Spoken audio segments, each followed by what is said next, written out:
Good evening and welcome to tonight's council meeting. I'd like to call the meeting to order.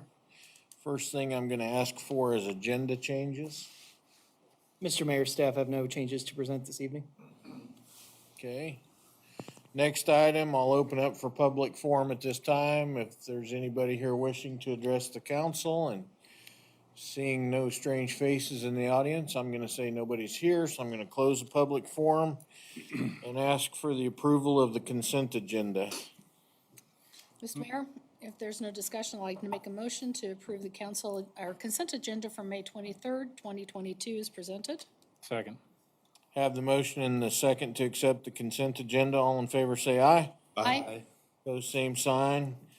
That carries unanimously. We have no unfinished business, so we're gonna move right into new business this evening. Item one is Old Settlers, and I believe Mr. Weber's here to address the council this evening. Good evening, Mr. Mayor, City Council members. My name is Alan Weber. I'm the chairperson for the 2022 Old Settlers Committee. On behalf of the committee, I would like to say thank you to the City of Halstead and all of the staff for all that they do, all their efforts in helping make things turn out well for the festival. It was another successful year, so we appreciate your help again. We couldn't have done it without you. With all that being said, I'm here this evening to ask the city for another $8,000 annual donation for this year's Old Settlers events. You bringing anything new to town this year? Just curious, just anything new? There's a few new items, yes. Good. We're gonna move everything kind of back to Main Street this year, so. Okay. yeah. Any teasers you wanna put out there for the public? Not yet. Okay, Gotta finalize a few things. thought I'd check. Council, anybody else have any other questions? Is that enough to cover your cost of insurance, our donation? Well, I don't know if that's gone up this year yet or not. I guess I haven't, I'll check with Bill on that. And what's the 8,000 gonna cover, or what's it gonna help? Just kind of general funds for events, event insurance for the festival. Some of it goes towards, just general events, fireworks and stuff like that. Years and years, the city had donated just as a gift about $5,000. And the last couple of years, they were required to start carrying event insurance. And so since that was tapping into their $5,000, we increased what we were gifting, if that's the right term, but what we were giving, and we rounded it to $8,000. Yeah. That's what that is. So that covers anybody that gets hurt, or That's the idea. that's the idea? Yeah. You know? Well, if there's no more questions or discussion, I would make a motion to approve donation to Old Settlers Committee for the amount of not to exceed $8,000. Second. Have the motion and the second to approve the $8,000 funding for Old Settlers. All in favor say aye. Aye. Opposed, same sign. That carries unanimously. Thanks, Alan. We look forward to this year's festival. Thank you. Alan. Would it be okay if I talked a little bit about street closings and stuff like that? Absolutely. Yeah, So I'll have to have a, because you'll have Approval for that. approvals for that, yeah. as well. Go ahead. so we are going to relocate to Main Street this year for the carnival and the food vendors. On Thursday at around 5 o'clock in the evening till about 10:30, between 3rd and 4th Street block of Main, we would need that closed. Say between 3rd and 4th. Between 3rd and 4th, 5 p.m. to around 10:30 p.m. Will we need to make a motion on these individual closings, or can we group it under one? You should be able to group it under one and then just probably leave it to staff discretion too, and then we can work out the particulars, like whether the whole intersections are closed or as with. And we're not looking for a motion tonight for any of this. We're just, You can make a motion to approve the street closures as Okay. requested. So pay attention to what Alan's putting out, and if you have any questions about those dates, bring them up. We would probably go ahead and just squeeze it in just for the street and leave the intersection Open. open to get through. What you might do is direct the staff prepare a resolution, given that there's the relative issues of traffic control and that kind of thing for the police department. I'd really rather that was in writing. And we'll just prepare it as an aggregate resolution. Okay, go ahead, Alan. Next, we would need First Street east of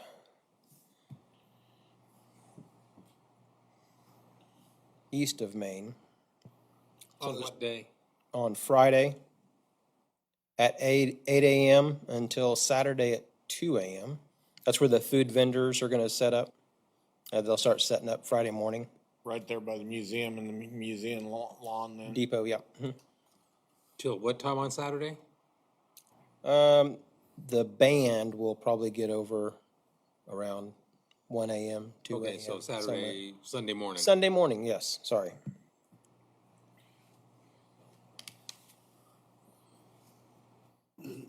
Yeah, there'd be a live band stage set up on Main Street on Saturday evening. We'll need Main Street closed 9 a.m. for the grand parade. Right after that, we will need Main Street closed north of 2nd Street to the railroad tracks. Again, we'll leave the intersection open to get through on 2nd Street until 4 o'clock, where we'll have to probably close off just the east side of 2nd Street, right by Troy's True Value. Till about what time? Probably from 4 o'clock, probably until 6 o'clock, a couple hours. Okay, from 4 to 6. That's for like the games and stuff. Yeah, yeah. And then I don't know if you really want to include this, but other special requests, we're just going to request that the EMS be on site at the Med Volleyball area at 7 o'clock until everything is complete down there. I believe they've been doing that anyway in the past few years. Just wanting to see if the Old Settlers Committee would be allowed to use golf carts on Thursday after 4 p.m. until Sunday around 6 p.m. to set up for the events until the last event is complete on Sunday evening. And that's all I have.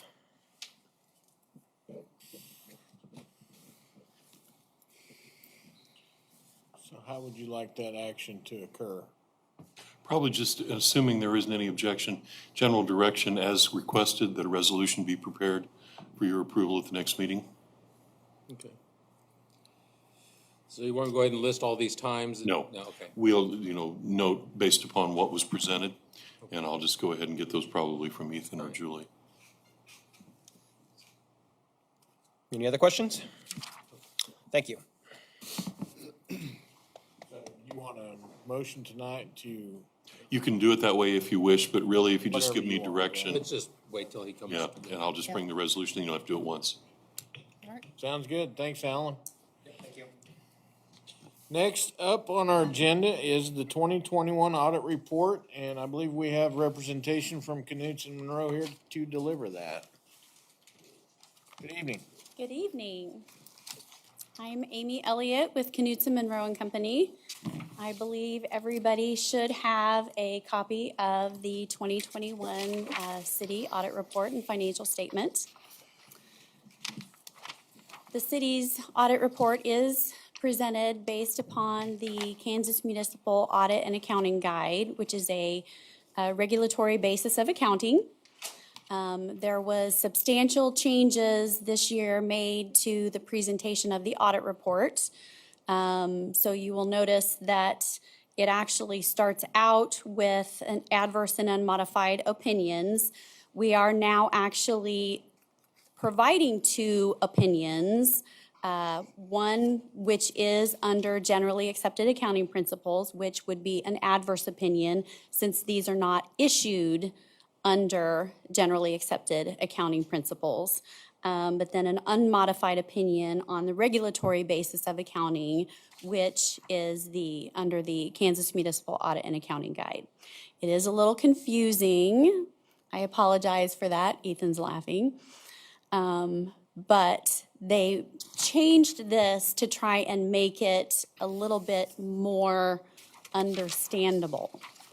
So I'll let you guys be the judge of that. Causing more ossification. Yes. So, we did conduct our audit in accordance with auditing standards generally accepted in the United States. We didn't have any issues itself with the audit, and we are issuing an unmodified opinion under the Kansas Municipal Audit and Accounting Guide. So, it does go on to the next 2 pages, because they expanded it. It talks about the auditor's responsibility, and then it goes into the supplementary information. So the financial statement itself is a single-page presentation, which you will find on page 4. The supplementary information, which gives the detail of the funds, that is what it's talking about when it's referencing the supplementary information, and that is presented after the notes to the financial statement. So the City of Halstead, summary statement of receipts, expenditures, and unencumbered cash. Started the year with unencumbered beginning cash of just over $4 million, ended with ending unencumbered cash of $5.285 million.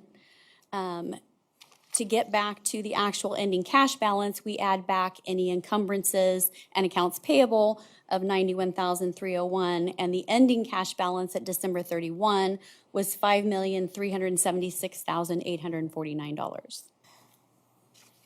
So, any questions? And of course, it presents each fund separately in the list in the summary statement. The detail of which is then in the supplementary information. Fun reading. Yes. If you guys have Ever any problems? are not yet, have any problems going to sleep, just pull out your audit report and it's probably lull you right to sleep. The notes to the financial statements are an integral part of the financial statement itself. The supplementary information is also required under the Kansas Municipal Audit and Accounting Guide, so it is to be taken in conjunction with that financial statement, okay? Summary of significant accounting policies, starting on page 5. Nothing substantial within here. You will note that we are still noting the Halstead Rec Commission, even though that fund or that related municipal entity was closed as of December 31, 2020. Because there's comparative information in here, we are simply leaving that in and noting that it was closed at the end of 2020. The note does also explain the difference between the regulatory basis of accounting and the departure from generally accepted accounting principles. That's on the bottom of page 5 and continues on to page 6. It also goes into the budgetary information, of which I know Ethan has already started working on budget stuff. And finally, that summary of significant accounting policies ends on page 7. There was one compliance issue that we did note in the notes to the financial statement under note 2. Kansas statute 10-130 requires municipalities to remit payments for any principal or interest to the state fiscal agent at least 20 days before the date of maturity or the date that it's due. There were 2 of the general obligation bond payments and 2 of the city utility low interest loan payments did not meet that 20 days. The procedure has been changed. There is now the online access to make those payments. They still have to be set up within that 20 days. So just making the council aware of those.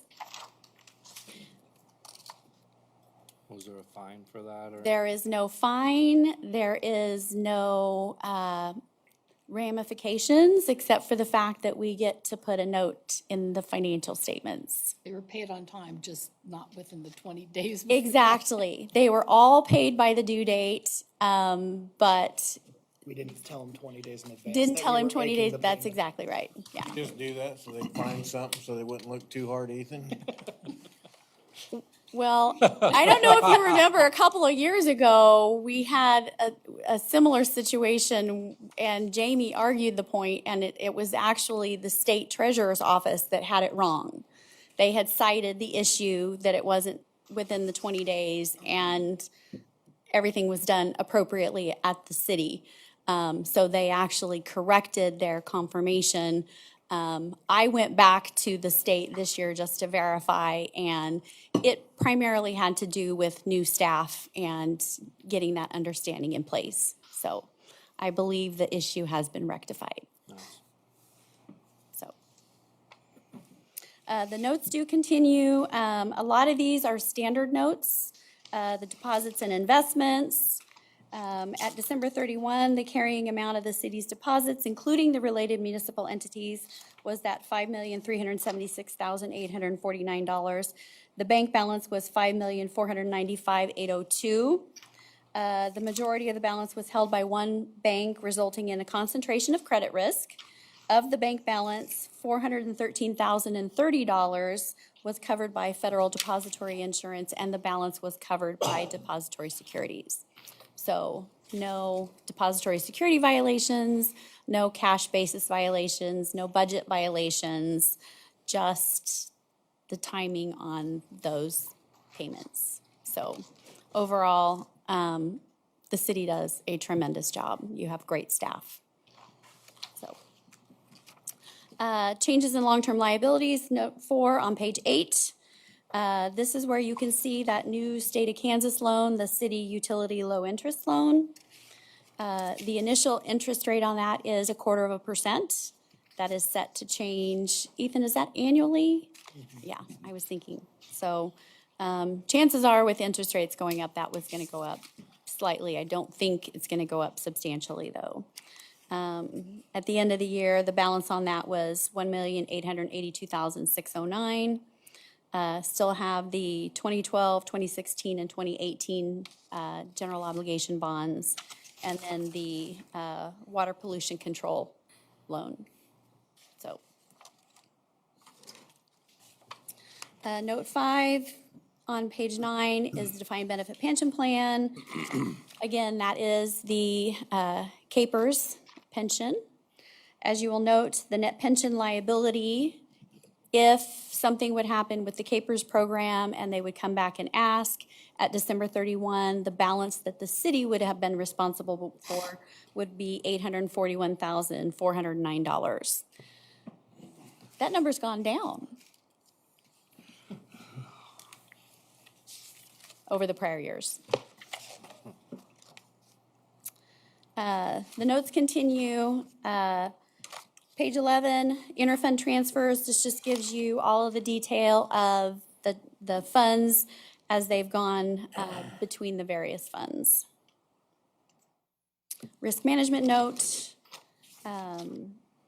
Again, on page 12 is that lovely coronavirus note.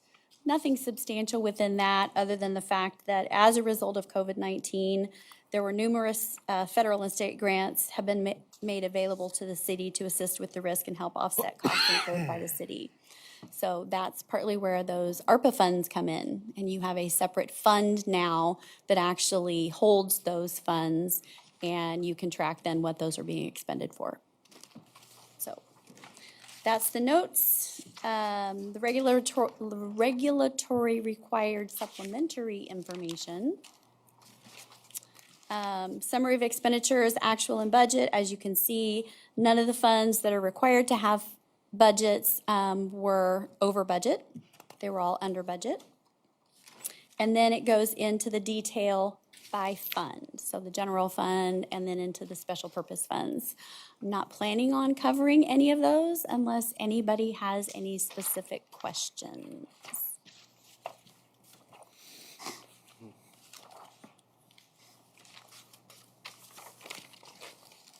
you're a numbers person, you should be in heaven.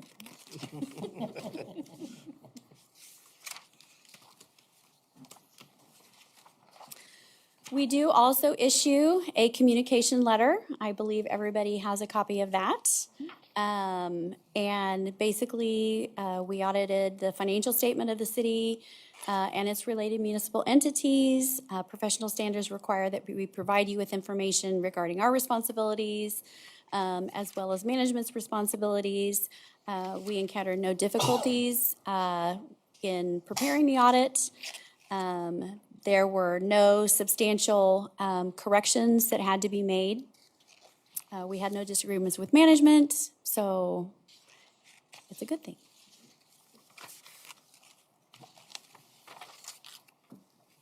Council, any questions? Okay. Amy, two quick questions. You bet. One, on the Halstead Housing Authority. Historically, all of those housing authorities have been a related organization. They are required to do an independent audit, I assume? I believe that's correct. Okay, but we're not required to mandate that they do so. That's one question that keeps coming up, and I never know the complete answer. I don't believe it's the city's responsibility to mandate that.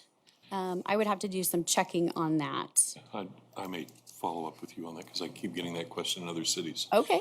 Second one is, we have the land bank, which as a subsidiary, I would assume would fall under the same category as the library and rec commission when it was still in existence. But that was not considered as an element of this audit, is that right? Well, actually, it's listed as a fund Okay, because it's. that's what I was looking for, but I just overlooked it, okay. It's in there. It is actually down at the bottom. If you look at at page 4, under the trust funds, there's the drug forfeiture fund and then the land bank. Okay, I just overlooked that, thank you. I just wanted to be sure we'd accounted for it somewhere. Yes, it is there. Any other questions, council?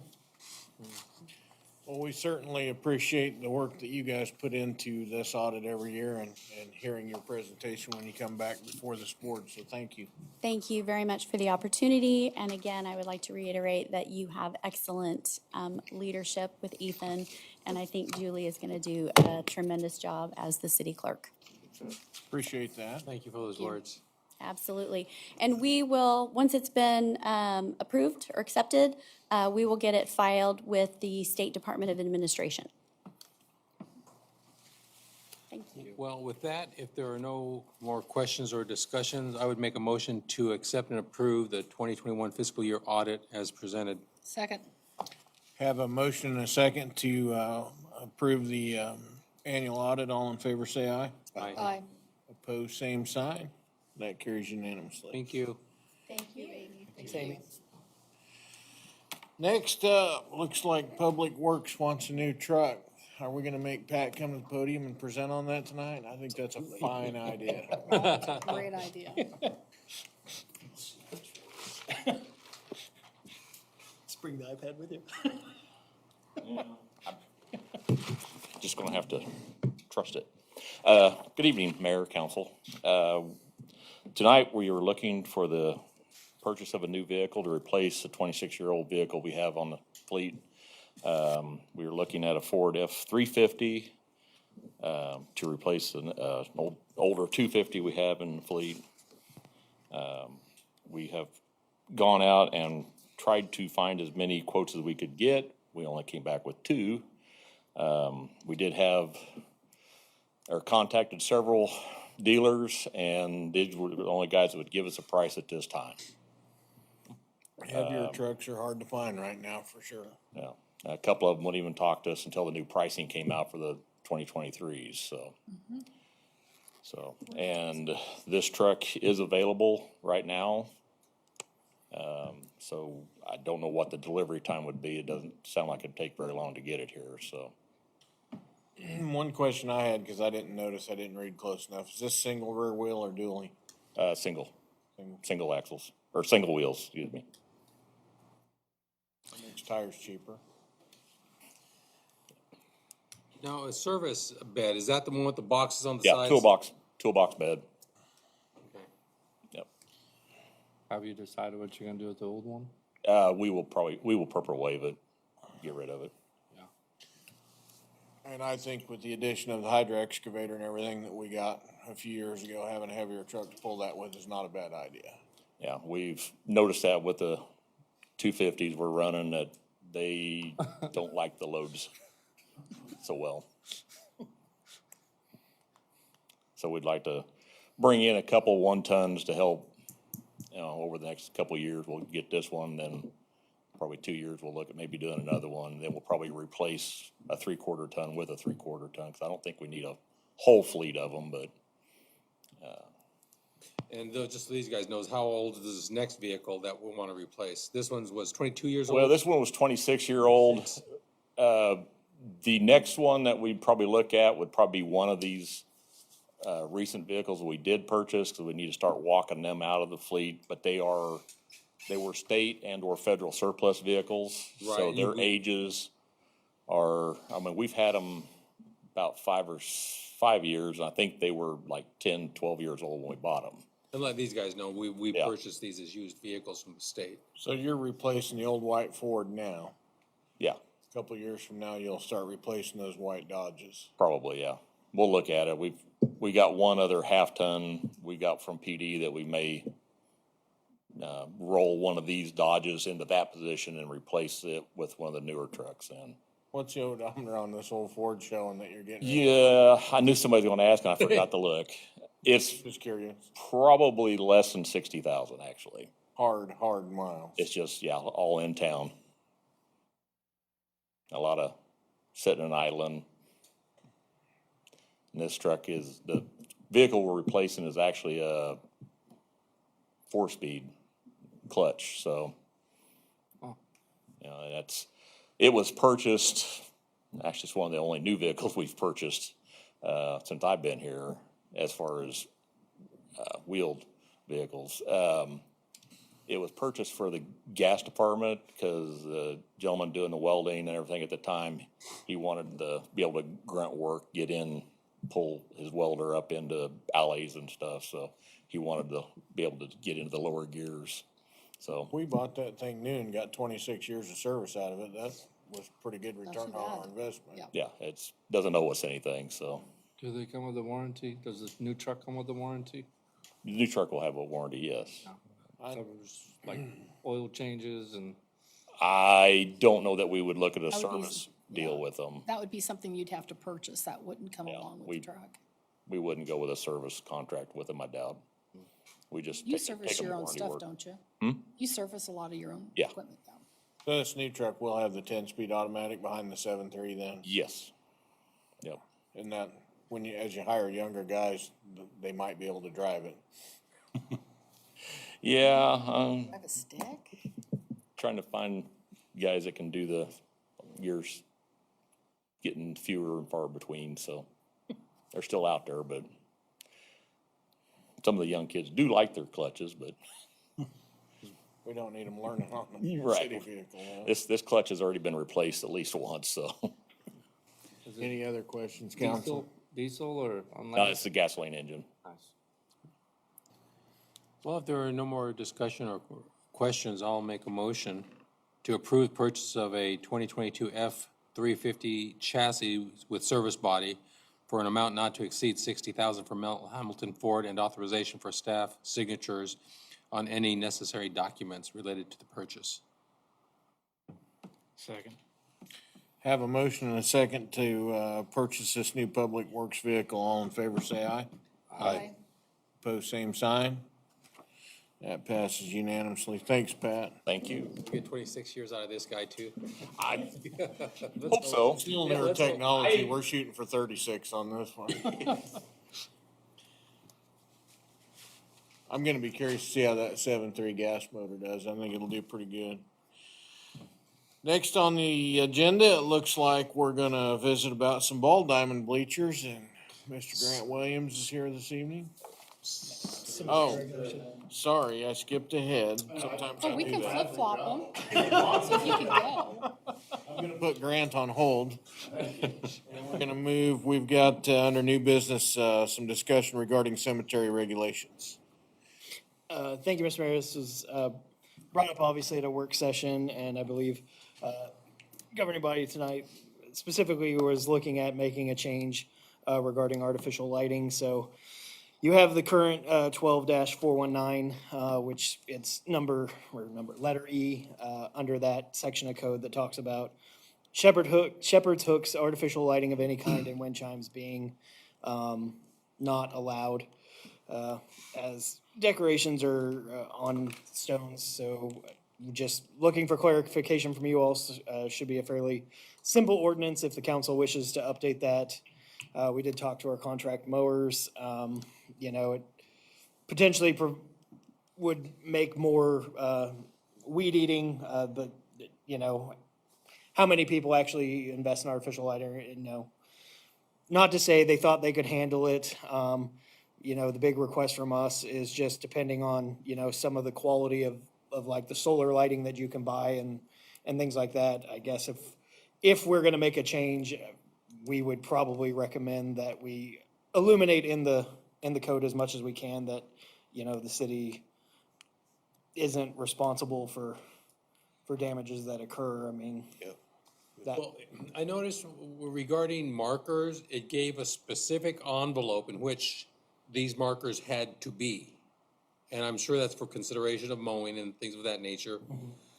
Do we also want to look at determining a specific space where the illumination can be? Otherwise, I can imagine it'd be a nightmare for the guys to mow if this stuff was just all over the place.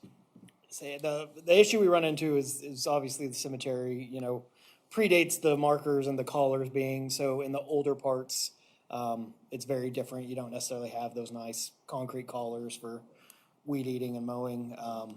Obviously, the best place for things to be located from a standpoint from a mower is either to the north or south of a headstone, because the mowers, tend to run Right. north to south between the rows. But again, talking with a contractor, talking with Public Works, if the city were to move away from contracting, it's something that we feel, is a change that can be lived with. It was more that concern of just if something happens or if they go missing, again, that gets us into a lot of personal items that we just don't have control. They'll do their best to avoid it, but some of those lighting, if you buy a $5 special one summer out in the sun, and that's gonna be very brittle plastic. Right. So even if they try and weed eat around it, a string could take it out. I can just see us getting calls, it'd be nice to, if somebody wants this stuff out there, but also, somebody's gonna put something out there new and it'll accidentally get hit, and they're gonna wanna be reimbursed for it. Maybe we just have it, pre-approved, and then at that time, they have to know that it's not our liability. Who would we set up for pre-approval on something like Well- that, since we don't have a? We already full-time have that section? set up with other things, right? Yeah, I think you would, I would say the sexton, which in theory, when we don't have a designated sexton, Pat, or whoever the city public works director would be your sexton, in lack of somebody officially carrying that title. So, which we can do. That's the same language that's used for plants and shrubs. As Right. you have to have explicit permission. So, again, the issue, anything that's on the stone itself, I would say, is obviously not causing an issue of any stretch of the imagination. It's literally when things start to get poked in the ground that potentially causes the issue with mowers or string trimming. So, but we can write that, I think, very. As part of the pre-approval, I agree, we'd want something in the way of a disclaimer. You put it in, you do so at your own risk. If it gets damaged, it's on you. Yeah. I'd like to make it available for, I've talked to a lot of people. No one really has a problem with lighting. So we have some kind of language in there that says you can only have something within like a 1 foot radius of the collar or the headstone itself. Keep it limited to that area there to avoid people going crazy with stuff. Does that need to be explicit Or in there? one light per, or, I don't know. You can do that. You can also simply say that it's only available for placement on that particular burial plot. Yeah. That's a very limited amount of space that you're buying in addition to the actual grave itself. Easy So. too. Yeah. And so this would be to allow for the shepherd hooks, the lighting, No, just lighting. just lighting. I say that was gonna be my next question of just whether you all wanted it to Okay. just be lighting or, I'd say just lighting. Just Sure. lighting, You yeah. good?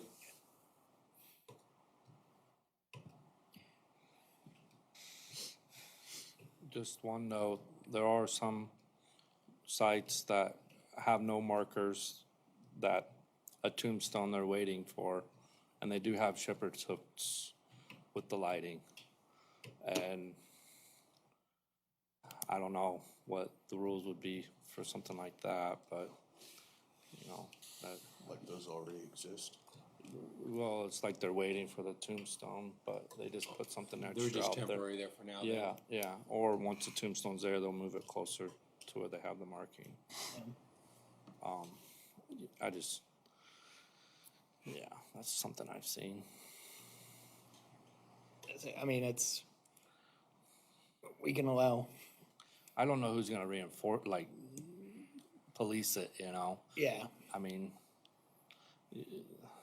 Well, that would be Pat or, Or whoever's out there picking up and cleaning up and those kinds of things. so I would imagine when the head tombstone comes in, the marker comes in, those shepherd hooks would probably go away, likely. well, closer, you know? Yeah, or closer, yeah. Yeah, Say to Brody's suggestion, I mean, we can say, you know, generally around the headstone area or collar, I mean, as close as possible, Right. obviously, is gonna be the best from a logistical standpoint, so.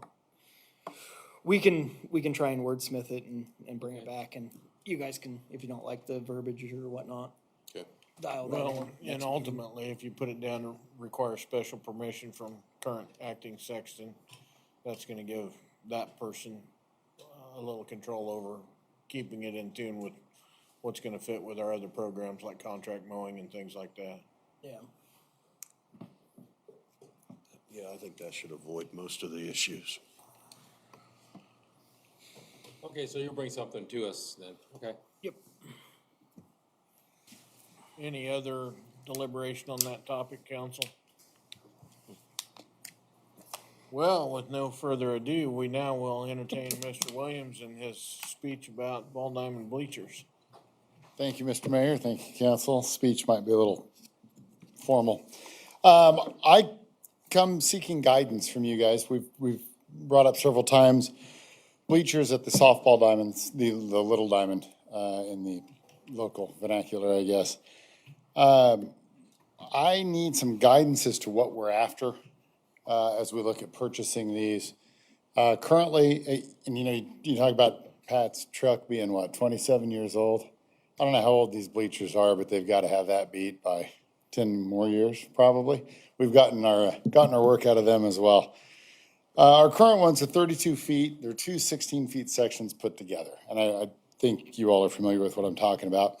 There's 6 rows high, which equates to about 126 seats, just to give you an idea of what we've always had down there. Now, whether that's what we want or not, that's totally up to you guys.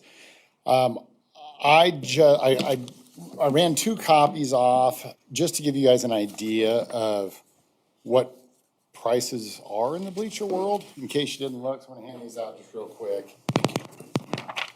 With metal prices and everything else, it's probably scary right now. Well, it's one of those things where All over the place, really. you ask someone, what would you do with $10,000 if you won it in the lottery, and they mention projects that would cost $50,000. They don't know how much things really are. I just wanted to give you guys 2 very, very basic ideas of what we're looking at. The first page is just a 3-row, 9 feet wide, you know, it seats 18 people. This would be something you'd use at various locations, either during Old Settlers or softball or soccer at Williams Park or whatever. I mean, you see it's very, very basic. Those are, you know, roughly, and I picked a pretty middle-of-the-road company, just out of internet searching to give you guys an idea what these might be. You see those are $1,000 a piece, roughly $1,000 a piece. Excuse me, you turn to the second page. The picture is actually a 10-row. What I was pricing was an 8-row. It's 27 feet across. It's a double foot plank, so you know your foot paths are twice as wide, which helps with one of the problems we've had on our old sets of some fall through issues, potentially. But you look at that, that's 116 seats, just to give you an idea. And those are what, $17,900 plus shipping. So just to give you an idea of what we're talking about here, I wanted to show you those two examples. I guess what I need to know in order to go forward and bring something back to you is, what do you guys see as the solution down there? Where should I focus? What do I bring back to you? You know, in my mind, we need something substantial behind home plate, as most diamonds do. In everything we do, Parks and Rec wise, Old Settlers wise, we probably need some smaller, more mobile ones, as well. So I don't know, I need guidance from the governing body. The large one, Yes. as wide as you said, it's 27 feet wide? Yeah, and this picture isn't the exact Right, model. this is We're the looking 10 at. 10 one. You would want the 8. I just looked at the 8-row one, just one that started in the picture they had attached was the 10. So is this available in an 8-row, narrower? Okay, and this is the thing. Every company out there, and there are lots of them, have every size and every row and every width imaginable. So it's once we decide where we want to go, that's when you send it out and get bids from these companies. Because you can drive yourself batty looking at all the different companies and they don't quite match up exactly. So we kind of need to decide what we're after first. So it's almost any size, shape, row, height, width. Do you want double plank at your feet or a single plank at your feet? I mean, I didn't know this much about bleachers until I started this process. So how, I know the bleachers we have that are not good. How often are they used? How many people are in them? Would more people use what we have if we had nicer bleachers? So that would be the question, to know whether or not we're looking at replacing what we have, adding or taking away. Just from, no scientific basis at all for this, but just from being down there and looking, if it's a rec night, our crowds aren't huge. Now, the bleachers do get used, but there are lots of lawn chairs. If it's a high school softball night, visiting fans tend to use the bleachers more. Halstead fans tend to sit down the third base line between the diamond and the pool. It's just what people do there. Because they know the condition of the bleacher. Well, it is, and it's quite honestly, it's a better seat. The sight lines at the softball diamond are awesome. It's a little hard to watch a game there because of height of dugout, and it's a smaller field, so it's hard to get good space around it. But yeah, they would get used. As far as how many nights a year, we play there nearly every night in June for Parks and Rec games for little kids, multiple games a night. High school tends to they play a 20-game schedule. 10 of those are at home. Those are double headers. So they play 10 dates a year, unless they host a regional like the baseball team did this year, and then that added 6 games to that diamond. So and then Old Settler softball. So there are occasions to use it down there. It's one of those things that don't get used every night of the year, obviously. Right. But when you do use them, you want them to make a good impression, be safe, and function. What's your gut telling you, Grant? Are we looking at a combination that maybe putting one of these larger bleachers behind home plate and then a couple of these smaller ones? That's what I would like to look at doing. There are ways to make smaller bleachers have better sight lines through some dirt work, raising some areas. I've been looking at that. Little berms that you put smaller bleachers on farther away from home plate, out along the sidelines to get a little better line of sight. But yeah, I think we need a fairly substantial one right behind home plate to service those fans that come without their lawn chairs that want to be back there. Well, that's why I asked if that large one, can you get it half as wide but 8 deep? something like that, and then some Sure. smaller ones flanking left and right. And Or even 10 and maybe. Exactly. one Yeah, there. yeah. But I do like the steps. Yeah, I do too. Right. Yeah. most of the sizes, once you get to about 27 feet across, start throwing aisles in there, and steps. If you get smaller than that, and like I say, you can get it any way you Well, want them. and I think another important question, and Pat, I'm gonna bring you in on this. If we make this kind of investment, we want to be able to utilize these bleachers in as many places as possible. So we've got to keep in mind that we're gonna be moving those around. Right. Do you want to move them around? Well, and here's the thing, how do we move the bleachers now? You Because those lift are them made up out or of do you big drag steel. them? Pick them up. Okay. Yeah, but you don't care. These, I would say whatever goes behind home base is not moving. Right. Okay. The smaller ones are more of a portable type that they can be. So- Be moved easily with a high loader. So if we're gonna keep that in mind, if we're not gonna move that set behind home plate, maybe we go a little bigger with that set? right. And like I said, there are various footprints that you can get, either the steeper or taller, narrower, wider, not quite as tall. It would kind of depend on looking at that ground behind home plate down there, what we can do with it. What's the biggest footprint we can fit? Or what's the one in the middle and two on the sides, however we want to design that. I just kind of needed to know what, Here's another thing. We talked about possible berms and dirt work. right, So if we're gonna go ahead and do these, do we want to consider that berm and dirt work also at the same time? So that when these come in, they go where they're supposed to go. right, Otherwise, we bring them in and then nothing gets done for a while. And right. so is this something we want to consider, looking at the cost of, and can we do that ourselves? I say we can, but I'm gonna look at Pat in the maintenance department heavily for that answer. The existing bleachers at the baseball field, Yes.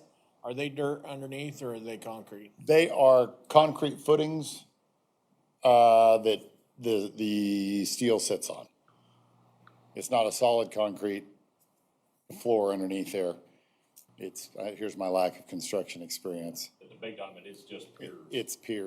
Yeah, Well, and I do think if we're gonna invest that kind of money in aluminum bleachers, we need to anchor them things down so we don't have to worry about them. Yeah, In a way. right, either you're gonna put a slab under it, or you're going and anchor to that, or you'll put piers to hold it, and then just rock around it. and they talk about that extensively on these websites about wind load and what you need to do to secure them, once you get to a certain size. So that's like a big kite, the Right, way. it's a big Yeah, one. exactly.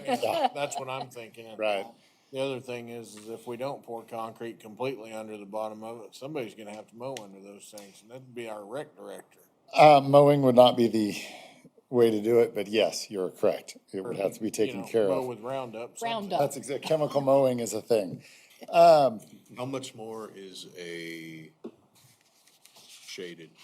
Well, and Ethan and I had this conversation, before we came in, is the one problem we have at the Little Diamond, it's just what I grew up calling it, so that's what I call it, is there's not a ton of shade in that area. There just isn't.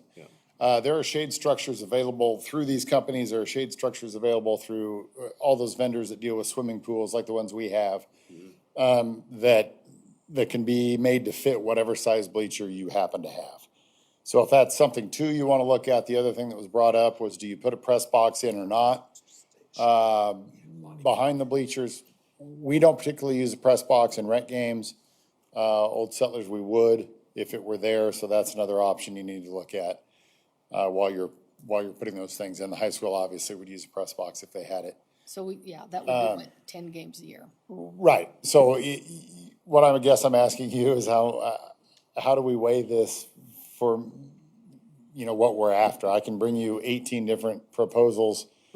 I don't know. But if I could get some idea of what, if you want something substantial behind home plate and some optional seating on the sides, that's even enough for me to get started on. Okay, my thought on behind home plate would be maybe the 10 deep, maybe 15 foot wide. Jump in here if anybody's got any, because I'm thinking how wide that backstop is right behind home plate. How wide is that? Probably 20 feet? Well, the Just that flat- bleachers back there now are 32. Right. But across. just that flat spot behind home plate. Yeah, that's probably 20. Probably 10, 15, So that's why I'm thinking the single, Right. about 15 feet wide, you know. and I can base it off of that, sure. Behind that. And this is my impression, so please, somebody else jump in and then if you want two on each side or one on each side, flanking left and right. No, And then it would depend on sight line, the difference in price. I mean, if Right. it's not that much different, you might as well just get the bigger one. Right, right. right. So, Okay. That's to say, just looking at them, and once they get wide enough, like Grant said, they start throwing in aisles, and then it became about, well, you just do a side aisle, and then it's like, well, no, because everyone that's on the farthest away from the side are just gonna walk up and down, and not use the aisles. So it's like, do you go wide enough to get the center aisle, which probably would be yeah. more utilized? Well, maybe we could, let's say we went 20 foot wide and said, let's put an aisle down the middle. We could custom design these, can't we?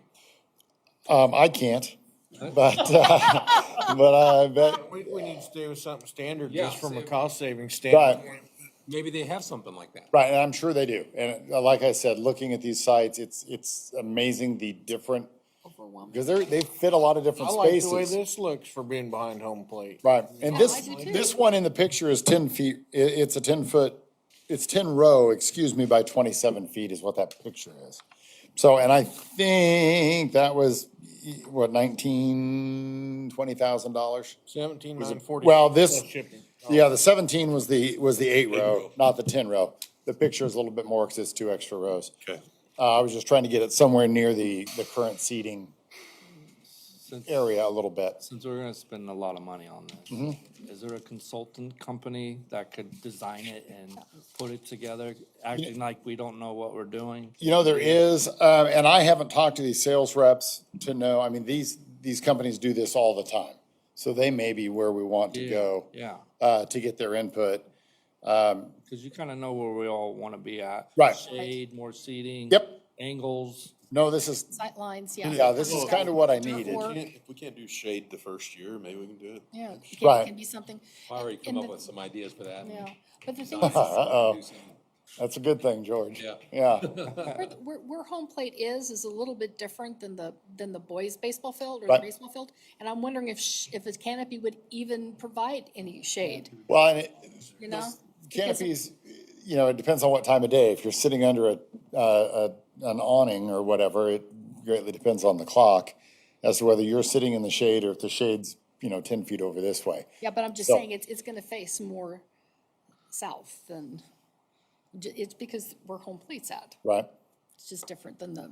There's also some drainage on that. There is. In between the two diamonds, there's some drainage that kind of creates a footprint issue that we're gonna have to look at too.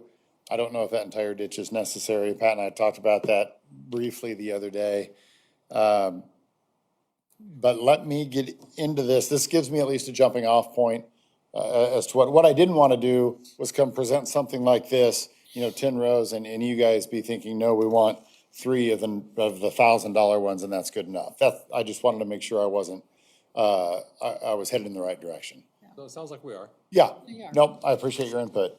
Committee, I mean,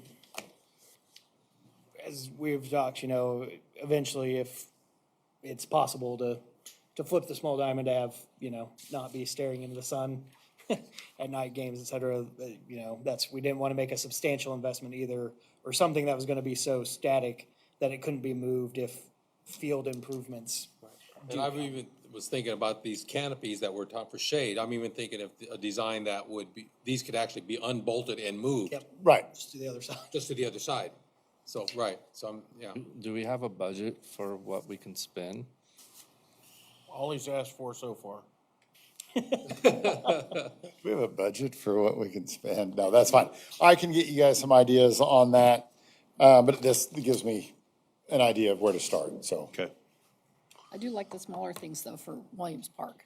So Yeah. those 3 ones, yeah. And for things like soccer on remote locations, Yeah. And Yeah. old settlers uses or whatever, around town, they would be handy to have in multiples.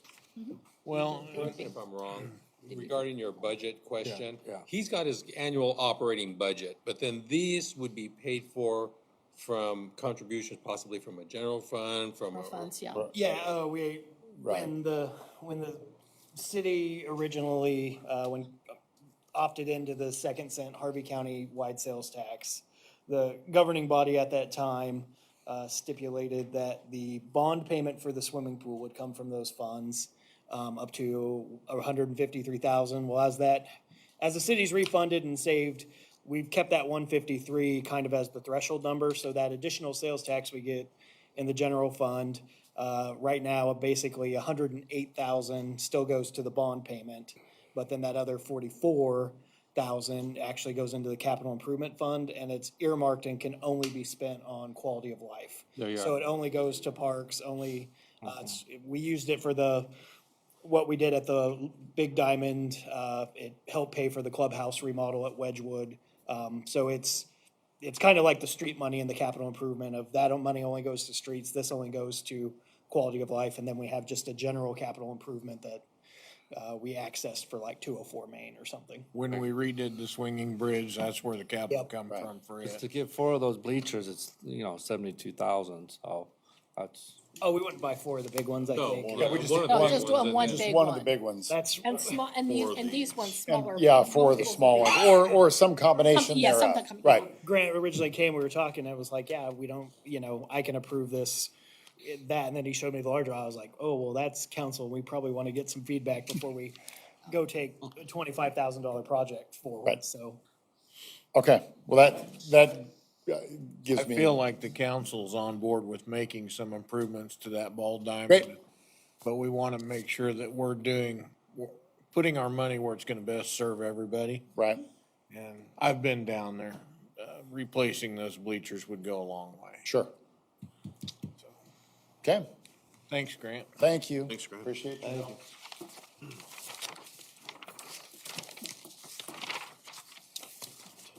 Well, that finishes up our new business section for tonight. And we do have one executive session on the agenda, so I would entertain the motion for that now. Mr. Mayor, I move that the Halstead City Council recess into executive session for 20 minutes to discuss pending litigation pursuant to the consultation with an attorney on matters that would be deemed privileged in the attorney-client relationship, exception KSA 754319B2, and ask that in addition to the governing body, the following persons join the governing body in executive session: the city manager and the city attorney. The open meeting and governing body to reconvene in the city council chamber at 8:20 PM. second. Have a motion and a second to enter into executive session. All in favor, say aye. Aye. Opposed, same sign. We will move into executive session.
We are back from our executive session. Is there any action to be taken as a result of?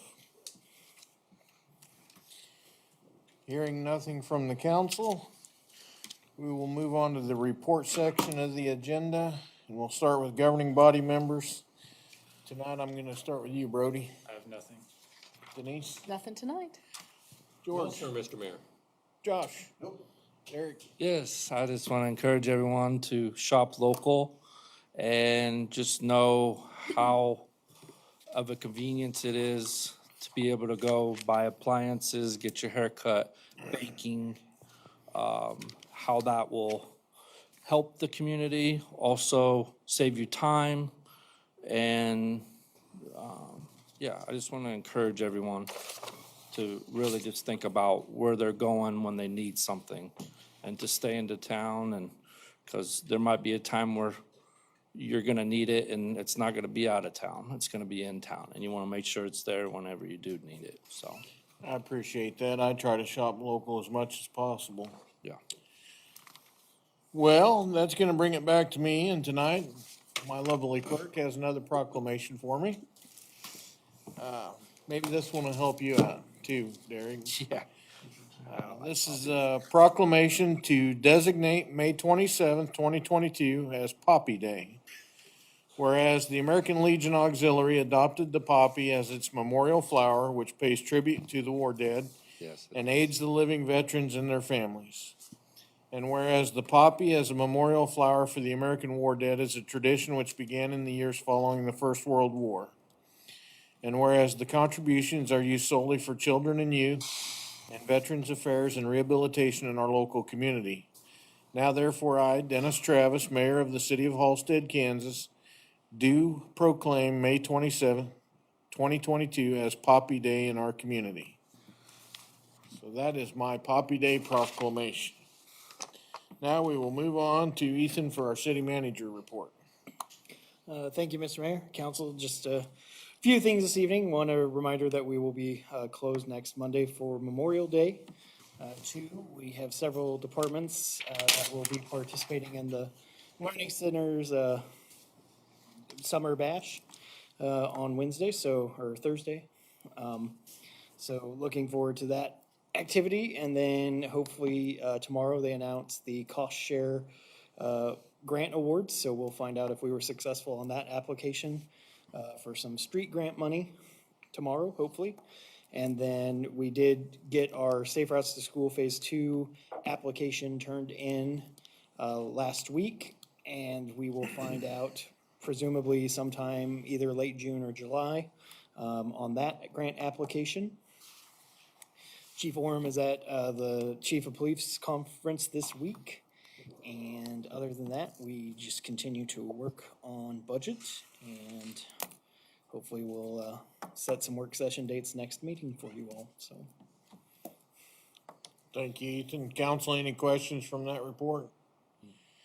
I would like to ask you, Ethan, if we do win any of those street grants, could you email the council and let us know? I think that would be fabulous news before we start our weekend. You'll hear the wahoo from my office, I have no doubt.